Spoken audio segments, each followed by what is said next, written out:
12-15 বছর আগে তৈরি হওয়া পার্ককে নতুন করে রং করে উদ্বোধন করার সময় আছে, কিন্তু দুর্গাপুর সিমেন্ট ওয়ার্কসে যে 2600 শ্রমিক আজকে 346 দিন ধরে অন্যায় অবৈধভাবে কাজ হারা, তাদের পাশে দাঁড়াবার ক্ষমতা জনপ্রতিনিধির নাই।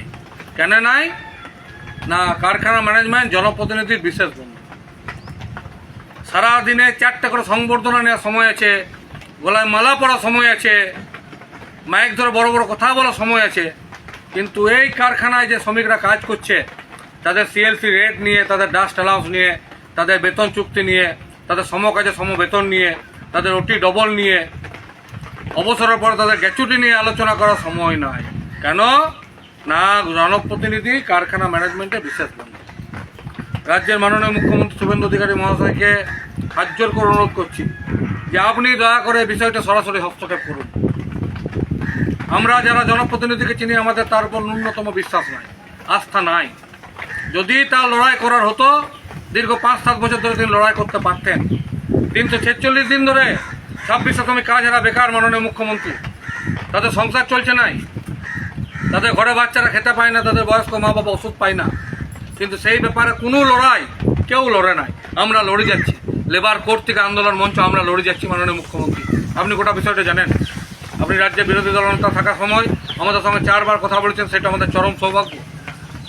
এটা আমাদের পরম সৌভাগ্য যে আপনার মতন ব্যস্ত মানুষ সময় দিচ্ছিলেন। আপনার কাছে আবার হাত জোর করে অনুরোধ করছি, জনপ্রতিনিধি কিচ্ছু করবে না, কারখানা ম্যানেজমেন্টের কাছে তার টিকিটটা বাঁধা। কারখানা ম্যানেজমেন্টের বিরুদ্ধে তিনি কোনো কথা বলতে পারবেন নাই, কারণ দুর্গাপুর সিমেন্ট ওয়ার্কস কারখানা ম্যানেজমেন্ট তাকে ফান্ডিং করে, তাকে অনেক সুবিধা দেয়। আপনি সরাসরি হস্তক্ষেপ করুন, আপনি 26টা ছেলেকে কাজে ফিরিয়ে দেওয়ার ব্যবস্থা করুন মাননীয় মুখ্যমন্ত্রী।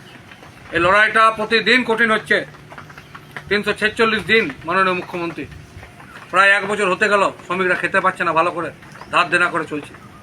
এবং সবিনয় হাত জোর করে বলি যে রাজ্যের মাননীয় মুখ্যমন্ত্রী, আপনি যদি হস্তক্ষেপ না করেন, যদি বাধ্যবাধকতা থাকে, আমি কিন্তু লড়াইটা ছাড়ব না। জানি লড়াইয়ের পরিণতি খুব খারাপ, হয়তো আমাকে জনপ্রতিনিধির ইশারায় মিথ্যা কেসে জেলে ভরে দেওয়া হবে বা আমাকে খুন করে দেওয়া হবে, তো তবু হাত জোর করে বলছি লড়াইটা ছাড়বো নাই। আপনি যেমন বলেন আপনি মেদিনীপুর মাটির সন্তান, মেদিনীপুর বীরের মাটি, একই সঙ্গে আমরাও বলি আমিও দুর্গাপুরের মাটির সন্তান। দুর্গাপুরের ত্যাগ আর বীরেরই মাটি। এই মাটির সন্তান লাবণ্য গোপাল ঘটক, এই মাটির সন্তান আনন্দ গোপাল মুখার্জি, যারা দেখেছিল যে অসহায় মানুষের অধিকারটা কীভাবে ছিনিয়ে আনতে হয়। আমি লড়বো মাননীয় মুখ্যমন্ত্রী, হয় আপনি হস্তক্ষেপ করুন, না লড়াইটা আমরা লড়বো, যা দাম দিতে হয় দেবো, লড়াই জারি রইল। মাতৃভূমি সব দুর্গাপুর জিন্দাবাদ, শ্রমিক ঐক্য জিন্দাবাদ, ভূমি রক্ষা কমিটি জিন্দাবাদ।